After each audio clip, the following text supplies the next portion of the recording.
Hi, everyone, and welcome to the first and last word poetry series. And our first reader tonight is Marcia Karp. Marcia selected and arranged the Essentials Lily 2026 poems by Ted Reicher. She has poems and translations in the Times Literary Supplement, Harvard Review, The Guardian, Ploughshares, Penguin Books, Catullus in English, and Petrarch in English, Joining Music with Reason, Oxford 2004 to 2009, Waywiser. The Word Exchange, Anglo-Saxon Poems and Translation, Norton, and in her collection, If by Song, also by Lily. And I give you Marcia. Thank you, Gloria. And thank you, Harris. I know you're somewhere. And thank you, everyone. I'm going to start with a translation of someone that I had hoped would be here, but he'd be coming in from China, so maybe it was difficult for him to do that. His name is Yangbo Ma. He's a Chinese poet and translator. So I'll start with a poem I translated by him. I wish he was here to hear it. And then I'm going to read some poems by Ted Reicher, whose book Gloria mentioned, and I'll end with my own poems, but I'll let you know who's who as we go. This is from the Chinese of Yangbo Ma. I like watching traces on snow. I like watching traces on snow. Each line tells of its own way of going. A tractor wrote with its tires of a drive towards bushes, hesitation, and turning back to the road. Someone even has followed in its tracks and left a line of footprints that go beyond it. And then suddenly the prints break off in despair, where you will find a wall beside urine yellowed snow. These prints will bloat into relief when another snow comes. Then, not at all suddenly, they will disappear.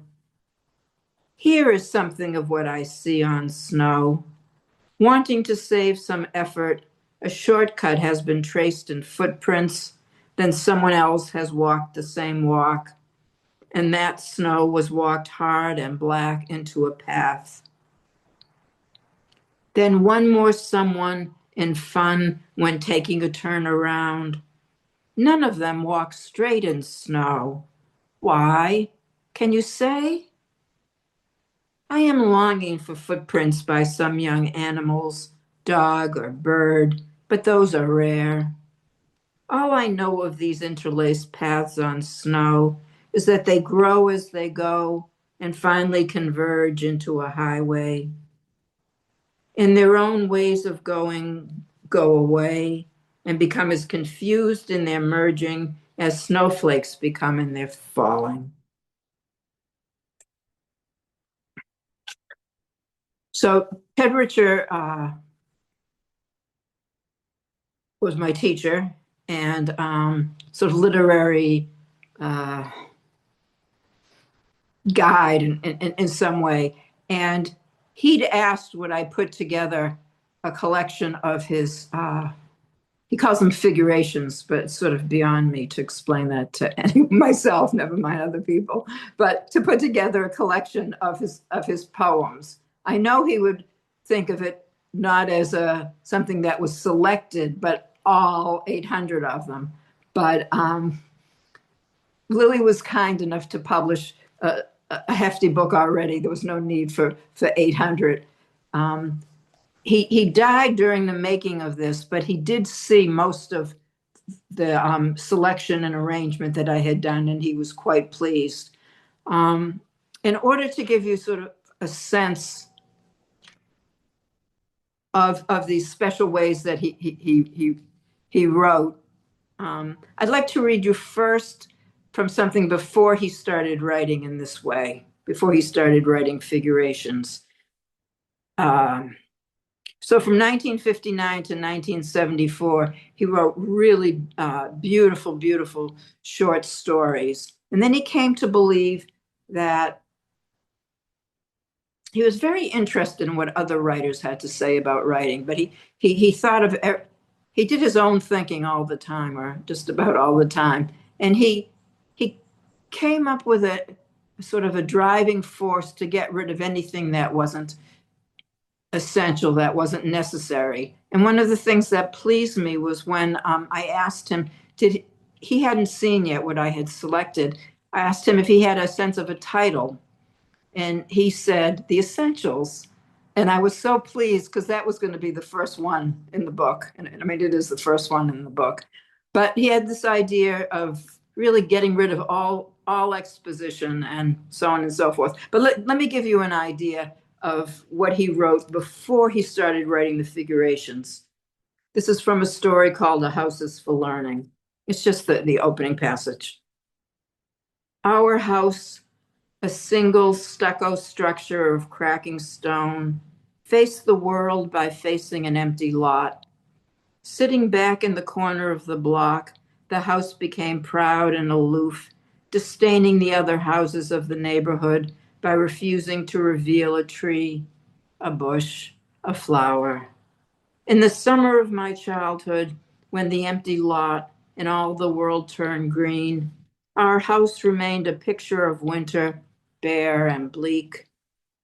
Through the great front window, not framed with the pretty pink shutters of my imagination, I could stare in and uncertainly face the dark books of my father. Giant bookcases balanced the living room and gave certain evidence of a learned man. Our house, I once told my father, is more like a library than a home. A house is for learning, my father answered.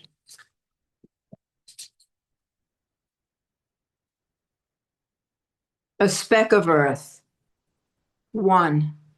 At my bar mitzvah, on the windiest day, I was standing outside of the synagogue with the oldest rabbi.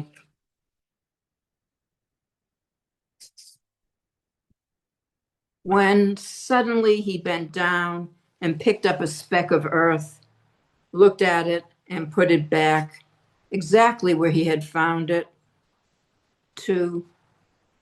Then he turned to me and said, One who does not believe that God wants this speck of earth to stay in this particular place does not believe in God at all. 3. I then bent down and picked up my own speck of earth and threw it to the wind.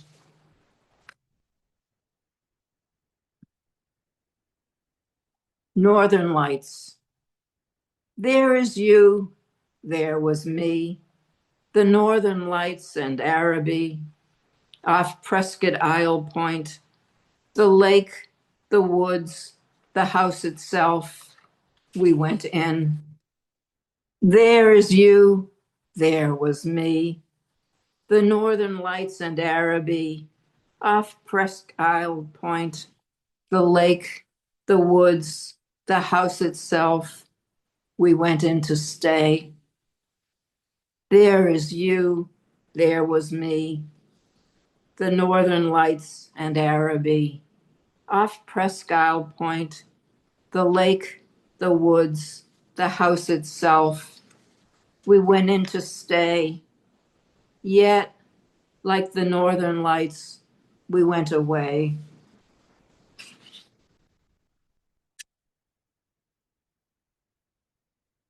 Wife.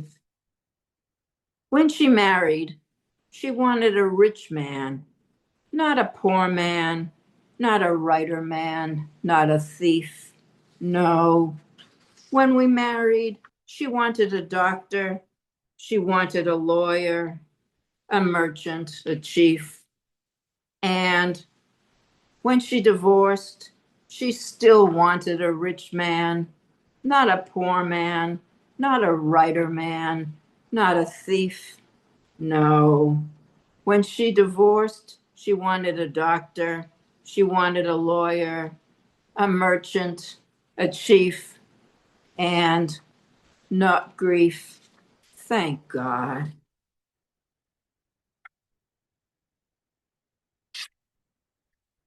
The title for this next poem ends with an asterisk, which refers to a footnote. It's at the foot of the last page, which I'll read following the poem. A poem within. 1. Let me just show you so you understand what probably seems like a peculiar way of reading. And here, let me pick a page. It's a full page. And this is actually from Ted's own typewriter, my copy. But can you see how the spacing between the lines, and not only is it large, but there are also ellipses to add extra spaces. Now, they're not all written like this, although they're all written in triple spacing. And he was very interested in slowing things down. And one thing to know, a fun fact, as people sometimes say, is he doesn't use enjambment. It's one of the things he gave up in this. Okay, so let me go back.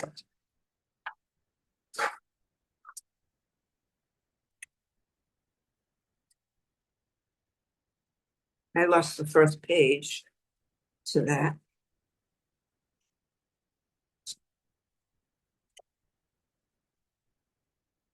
A poem within. 1. Once when I am expounding to the students in my last class a poem within the book, a number of them, hostile to my way of teaching, grumble at me and shout out, "What you say does not explain the poem in the least." 2. Once when I grumble at them and shout too, "Do you really think I am trying to explain a poem within a book? It does not need an explanation. I am expounding a poem within me." 16-line sonnet.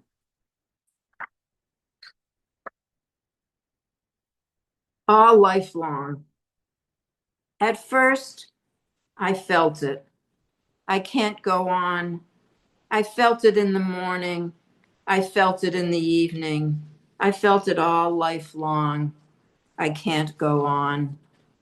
Yet I went on and on. And then I said it. I can't go on. I said it in the morning. I said it in the evening. I said it all lifelong. I can't go on. Yet I went on and on. And then I read it. I can't go on. I'll go on. Damn it, Beckett. And this will be the last of Ted Richards for now. My song. In my song, nights are long. Oh, so long. In my song, nights are long. Oh, so long, long. In my song, nights are long. Oh, so long, long gone. So let me just show you the book. It's a beautiful cover. A friend of mine from Israel Netagoran did that. So it's the Essentials, it's Lily Press. And now the next handful of by me. Of Fools.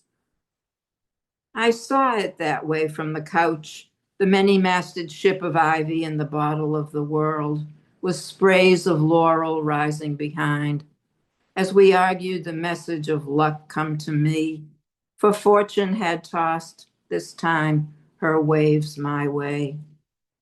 Jealousy overwhelmed your staunchness, then you overcounted the bounty, and I, in pride of my quickness, heaved the lead and cried the soundings just ahead.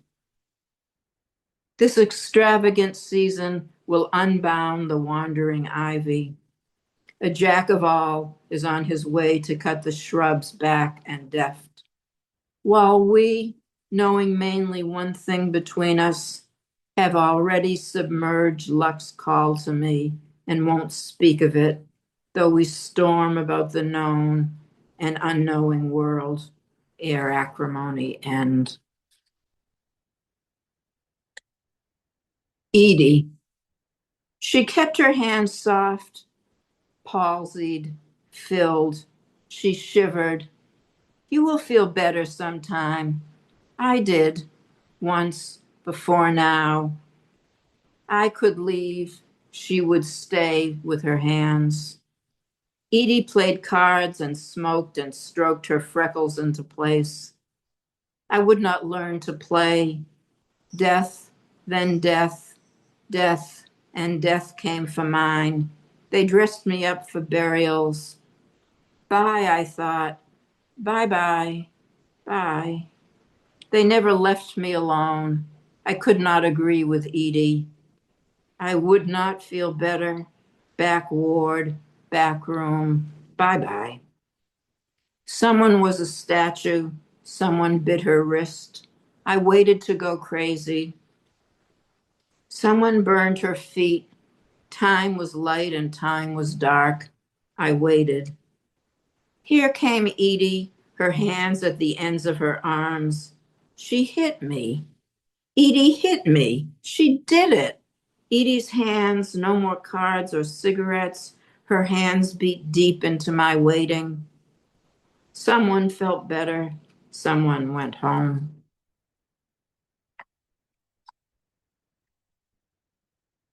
The question. There must have been one who'd have set in my hair daisies. I see now what I hadn't seen then, when my hair with daisies should have been set.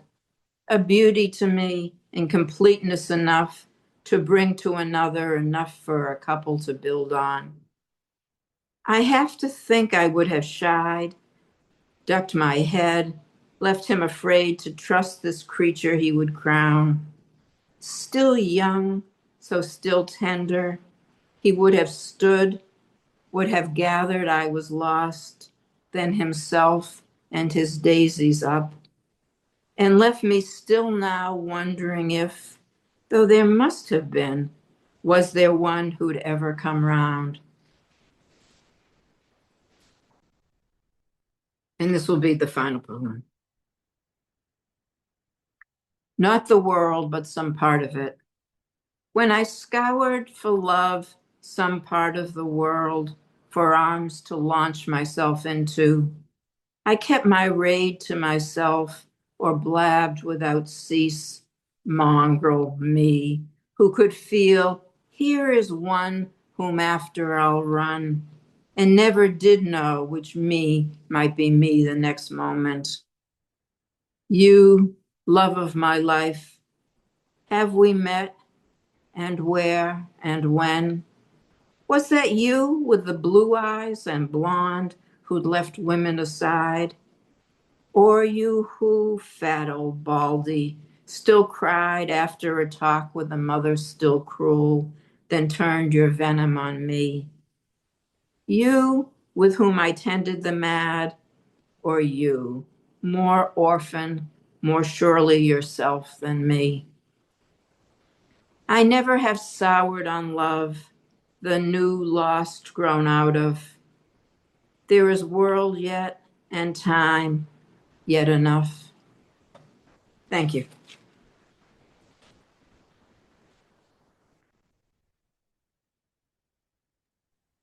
Thank you, Marcia. And Harris is here. So, Harris, would you like to introduce Annie? Thanks very much, Glo.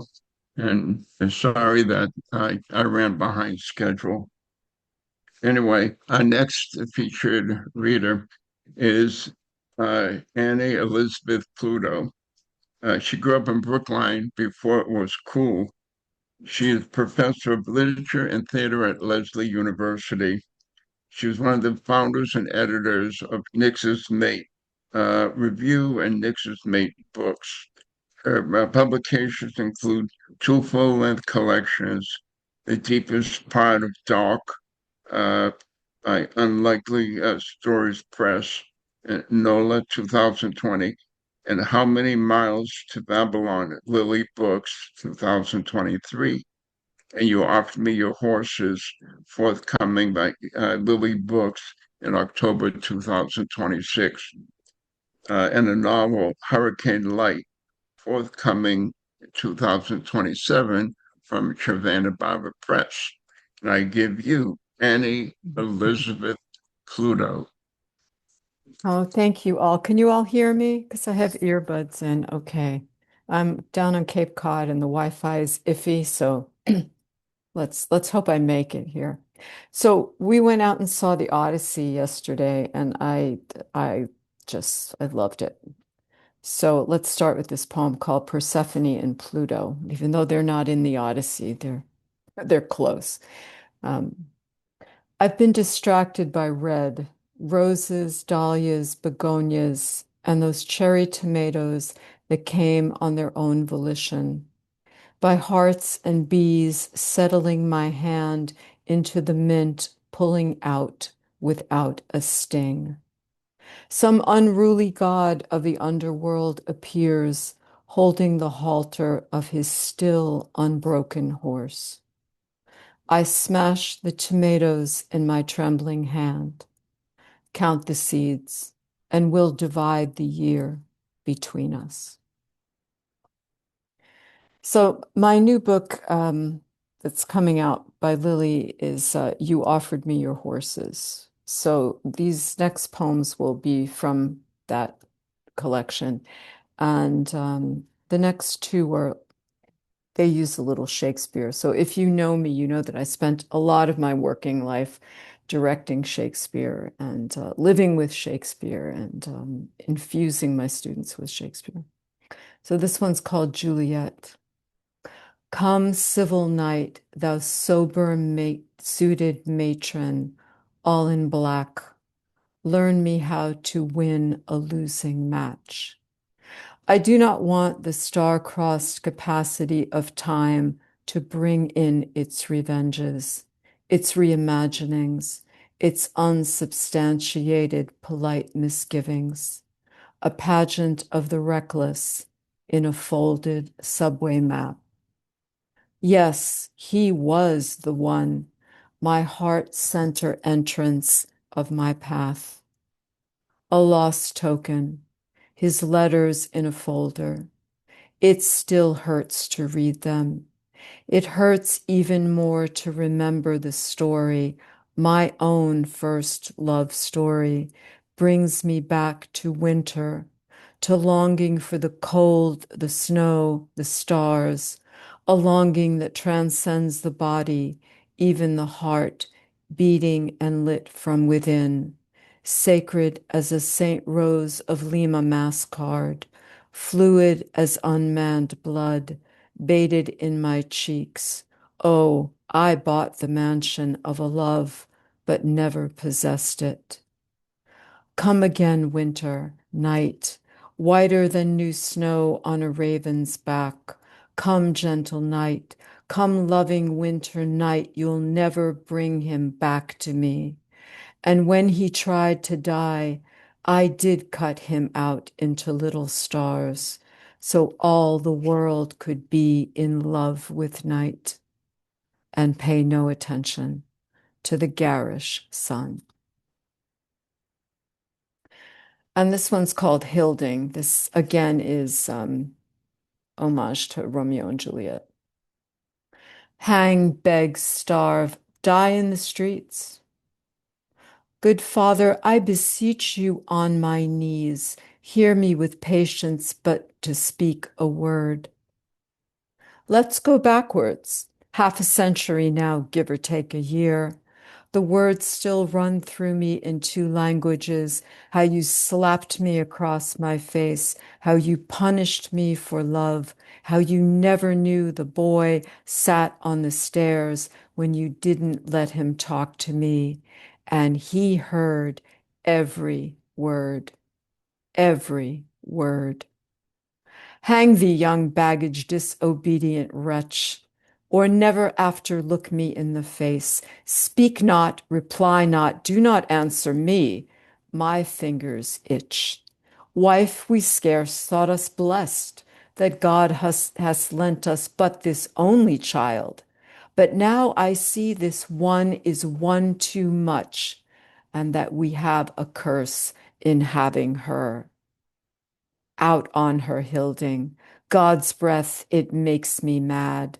Hang, beg, starve, die in the streets, for by my soul I'll never acknowledge thee, nor what is mine shall never do thee good.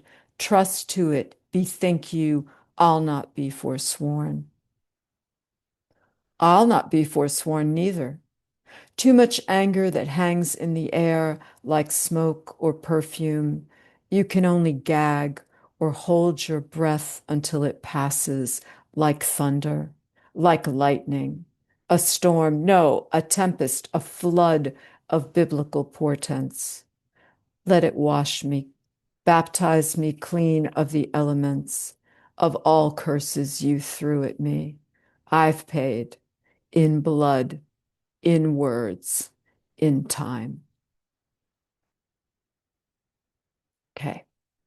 And this next one is called Wolf Masters of the Birch Bark and Dugout Canoe.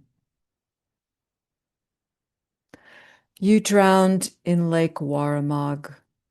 50 hot Junes have burned since then. Water of memory, you settle under the sediment. An epileptic seizure in surprise struggle into the pond silt. Fishes and turtles, your ancestors, first named and knew by heart. A strong swimmer, you could not save yourself. Your mother's youngest son, you learned too much bad behavior from your band of handsome older brothers. Teenage swagger, your hand in mine, the fireman's carnival, the sky lit up by Ferris wheel lights and swinging buckets. Powdered sugar on our lips, you kiss me on the midway. It's our second season. How time flies without listening. The band is playing a country song, and you are the master of keeping time I've only borrowed. You live in town, me on a farm for the summer. Only the night moves in perfect phases of the moon. How you cherished joy in tiny moments. The last time we kissed on the forest high above the farm, we lie in the pine needles entwined. I'm wearing Cousin Tina's red flower print blouse and cowgirl jeans. The clouds perfect the pattern. Rain my body awake, your wolf chemistry in my virgin dreams.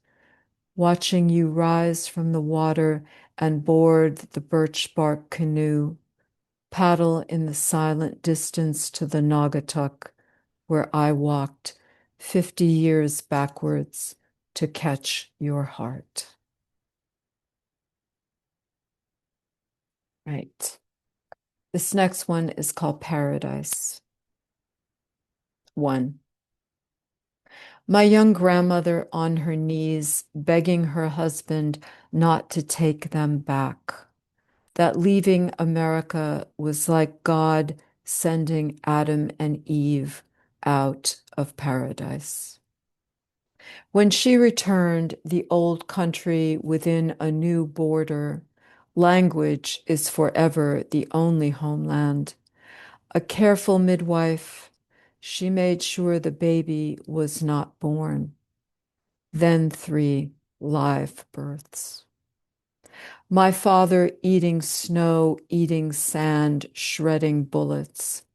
America kept his eyes on the prize and entered paradise. Paper intact, border crossing, my mother waiting. 2. You tell me that you live in paradise. Palm trees, giant redwoods, endless ocean, the view from the mesa, a fast ride into the desert, kick up all that dust, pure bliss on a wide, open road. It skipped a generation. I didn't know I could name it, imagine it on a map. The child of immigrants, there was no welcome mat, no door that appeared, and I came to a city 2,500 miles away. This is not my paradise. 3.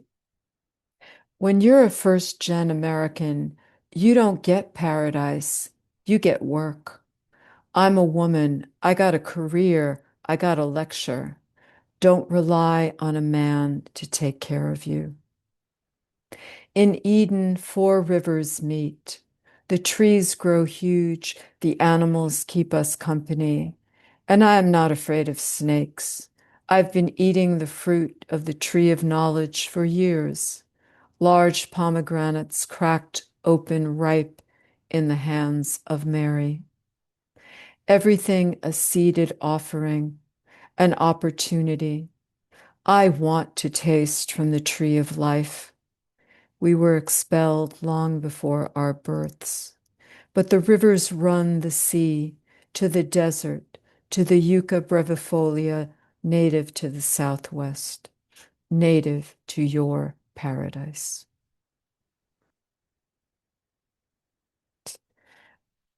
The next one is called You Offered Me Your Horses. So this is the title, the poem that is also the title of the collection. And it's for my brother-in-law, Jody. We strayed at the table with music you had copied out by hand, Girl Crush. You on ukulele, me on guitar, we were going to play it till we got it.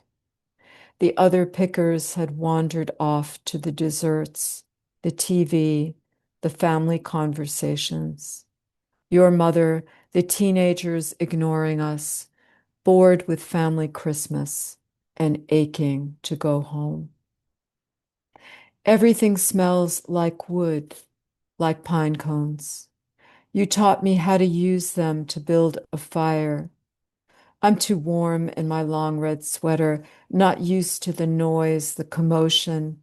It's almost close to perfect. You knew how underneath my politeness, I was far, far away from home. Before we left, you offered me your horses, as if I had a place to board them. Your brother, my husband, scheming how to make it happen. For me, the gesture was gift enough. Outside, away from the fire, the planets shine in the ice-black sky. The teenager who told me how much he hated school had warmed up by then. We traced the path of a shooting star.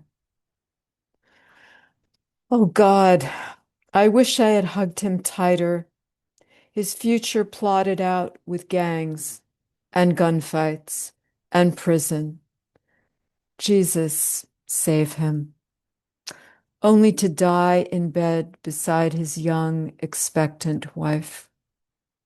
His mother never got to touch his face.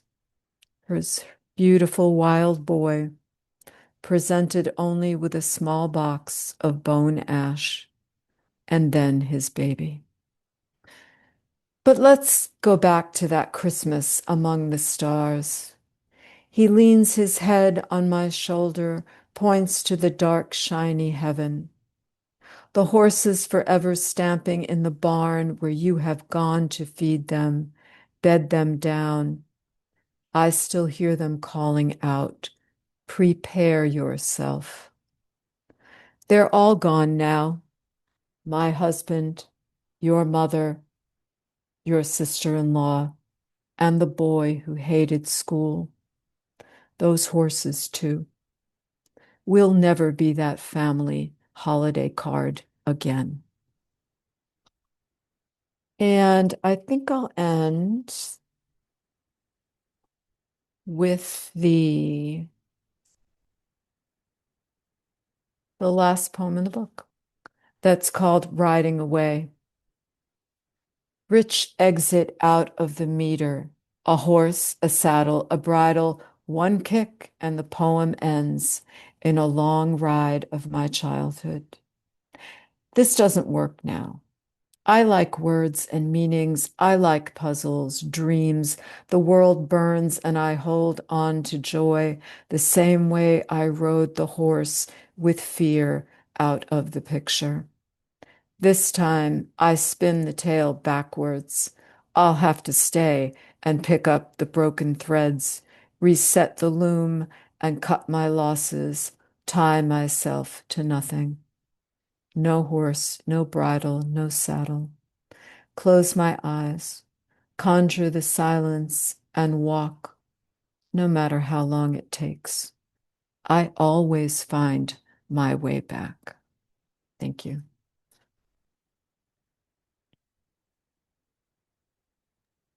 Thank you, Annie. Wow, so powerful. Both of Thanks. you, Marcia. So thank you so much. And now we come to our open mic, and we have 4 people signed up. And the first reader is Rachel. And I just ask that you read only one poem, one page, no more than that. And so now I give you Rachel. Thank you, Gloria. Thank you for those incredible readings and poems. This is a poem called Letter to the Acacia Tree. Letter to the Acacia Tree. On the morning when you may be sheared from the ground in what is now called fire season, I give you my gratitude for accompanying me these past 5 years when I grieved my mother's death, when you saw my partner's illness and his recovery. In the January of our wedding day, you were in full bloom, your yellow cones reaching for the sun in that new year. You border our small garden of geraniums, ferns, wild nasturtium, and one sweet maple that we steward through the seasons. You give us a leafy green wall behind a waist-high fence throughout the year.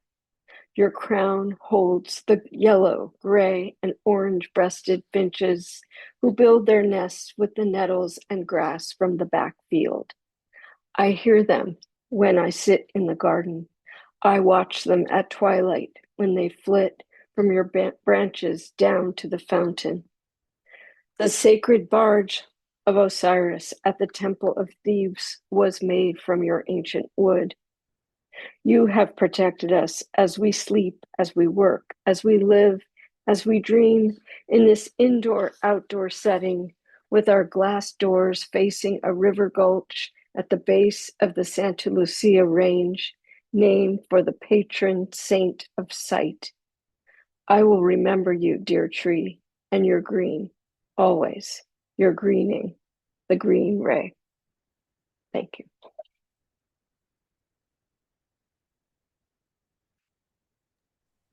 Thank you, Rachel. And our next reader is Steve. Thanks, Gloria. On a trip to New Hampshire, I learned that the old man on the mountain was perhaps losing some of his pieces.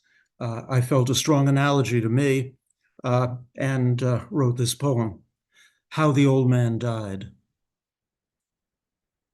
Lemuel saw his own face turning inward, carved in the granite cliff of an ailing mountain, with boulders crumbling away, falling on innocent children, defacing ancient temples strangely transplanted between wooded hillsides, somewhere in the damp drizzle of a New England dawn. Searching for proof he was dreaming, he went to pinch his cheek, but neither hands nor body, other recourse was needed.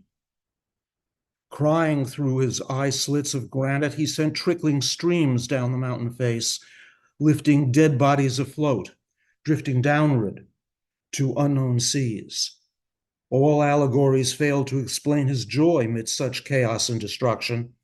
He had lived an upright life all in all, with only usual failures by carelessness, whimsy, or ineptitude. On fair average, he thought, for men of faith professed, if not possessed.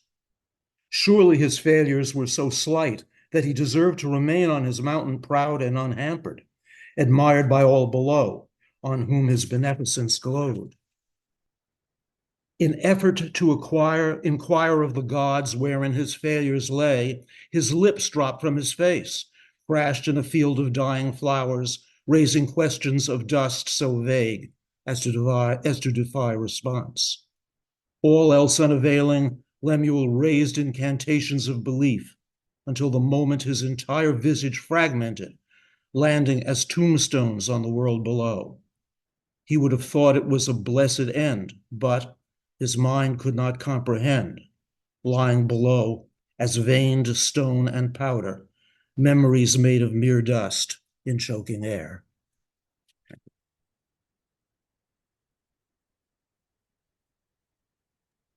Thank you, Steve.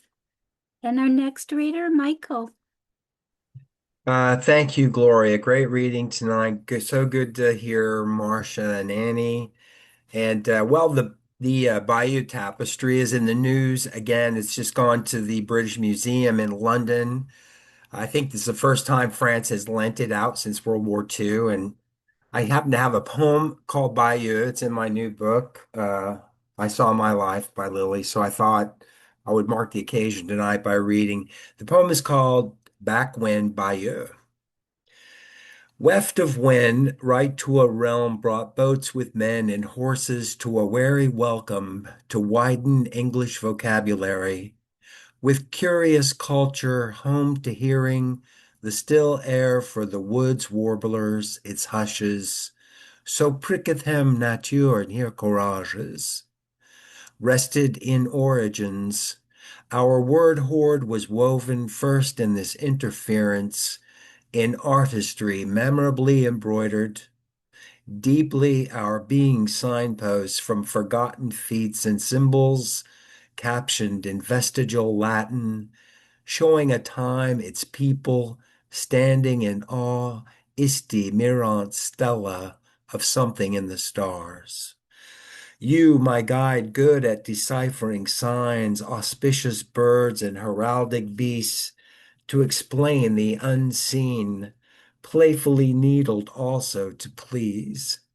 Aesop's fox with the crow's drop cheese, Alfgaiva in her veil, Turled, withered high, holding the horses. Thank you, Gloria. Thank you, Mike. And our next reader, Keith. Thank you, Gloria, and thanks for the readers tonight. Boy, really something. I'm going to be on a lighter note and invoking poetic license because this poem was based on an article in the paper, and then the science has since been contested, but like I say, I will take poetic license to keep it alive. Bottlenose. We bottlenose dolphins don't hit the bottle. Instead, we have developed group recreational use of the pufferfish. Just an oh so careful squeeze within our mouths to release a small non-lethal dose of the hallucinogenic goody, then pass the fish to our fellow. When all have partaken, we release him for a future high, then lie back in our watery couch and stare for an hour or so at our rhythmic rippled images on the underside of waves. Thank you.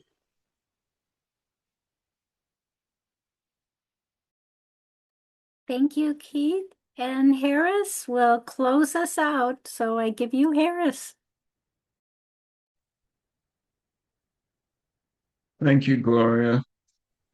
Gloria, is there a chance I have a poem by Ted that I'd like to read that I just thought of? Okay, Would that's that be fine. okay? Is it too late? Nope. No, Joyce, no. go ahead and read, Um, and then I'll introduce Harris after. Oh, Okay. okay. So go I'll ahead. wait. Yeah, well, I published Ted Richer by pronounced it, a lot on the poetry porch. I mean, really a lot. And I formatted a lot of his poems, which I found very consoling, taking care of all those ellipses, all the spaces between lines. He was always so happy at the care I put into his poems. But he actually lived a couple miles from me, so we were essentially neighbors. Although I was involved in living with my husband, raising a daughter, etc. We would see each other on the beach. We lived very different lives. I was trying to put together a group of poems about Scituate, and he, of course, submitted like 50 pages. The project never got off the ground. Maybe I'll still do it. But he included this poem, Swan Song, which is, I think, of his portrait in the suburbs of Scituate, Massachusetts, south of Boston. Swan Song. A dark night, a long night, ice on the ground, snow in the air, wind. A lone swan on the pond, me at the window. A darker night, a longer night, ice on the ground, snow in the air, wind. A lone swan on the pond, me at the window. The darkest night, the longest night, ice on the ground, snow in the air, wind.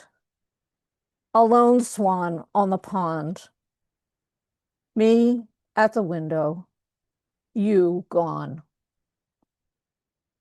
That was by Ted Richer. Thank you, Joyce. And I hope you do that project. And so now I'll give you Harris. Thank you, Gloria. And it was wonderful poetry tonight, as always. But I will have my closing thoughts when I close. But this is my poem called Leave Them in Stitches. My high-quality winter coat is a generous hand-me-down from my retired older brother. He's the current wisest elder in my beautiful family quilt. My overcoat is waiting in a bag for a trip to the tailor.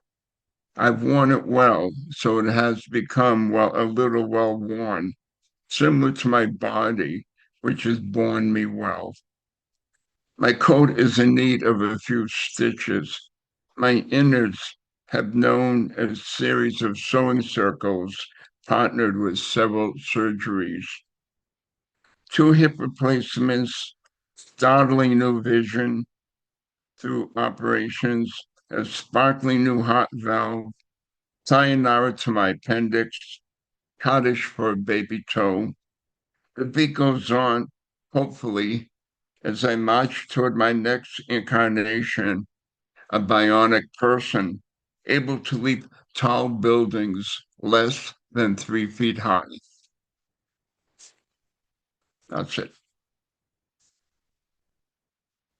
Anyway, if there's nobody else, no last minute people want to read, I'll say my thank yous. Thank you to our wonderful features, Marcia Karp and Elezabeth Pluto. Thank you to those participating in our open mic. Thank you to my wonderful stalwart co-host, Gloria Mindock. And thank you to everybody who showed up tonight. Without an audience, we'd be kind of reading in echo chambers. Anyway, thank you all. And please join us in August, the 3rd Tuesday. And again, thank you. And good night. Good night, everybody. Good night.